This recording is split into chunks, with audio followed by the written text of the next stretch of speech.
नमस्कार, मी प्रतीक्षा. DNA मराठीमध्ये आपलं स्वागत. श्रीगोंदा तालुक्यातील वडाळी येथील शेतकरी जाई प्रकाश काळे यांच्या कुटुंबावर गंभीर संकट ओढावलं असून त्यांच्या शेतात नासधूस करून जीवे मारण्याच्या धमक्या दिल्या जात असल्याची तक्रार समोर आली आहे. या पार्श्वभूमीवर संबंधित कुटुंबाने जिल्हा पोलीस अधीक्षकांना निवेदन देऊन तातडीने कारवाई करण्याची मागणी केली आहे.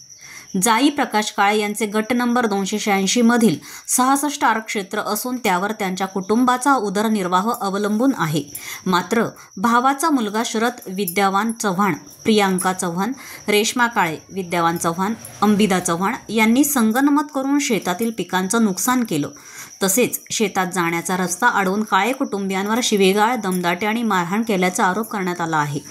या प्रकरणात NCR दाखल असूनही अद्याप कोणतीही ठोस कारवाई न झाल्याचे निवेदनात नमूद केले आहे.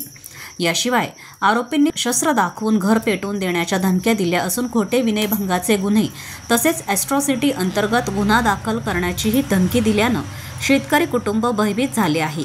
निवेदनात पुढे म्हटले आहे की शरद चव्हाण यांचे नावावर कोणतीही जमीन नसतानाही तो जाणीवपूर्वक अतिक्रमण करून अडथळे निर्माण करीत आहे.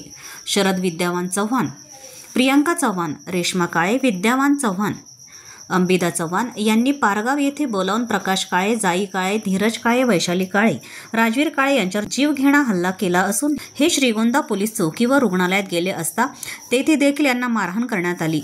त्यामुळे या हल्ल्यात जखमींना अहिल्यानगर जिल्हा रुग्णालयात उपचारासाठी दाखल करण्यात आले आहे. मी धीरज प्रकाश काळे, राहणार पारगाव, क्षेत्र वडाळी. शरद विद्यावान चव्हाण अशी धमकी देतो की वावरात आल्यावर मी जीव मारून टाकणार, ते क्षेत्र मला देऊन टाका, नंतर तुमच्या बाया विनयभंग करणार मी.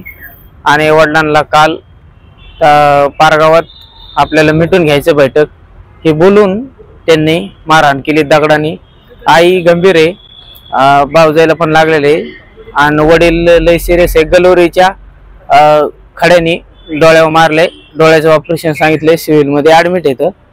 आणि SP साहेबांनी सांगितले लवकरात लवकर आम्ही कारवाई करू. प्रतिनिधी मुंतजीर शेख, DNA मराठी, अहिल्यानगर.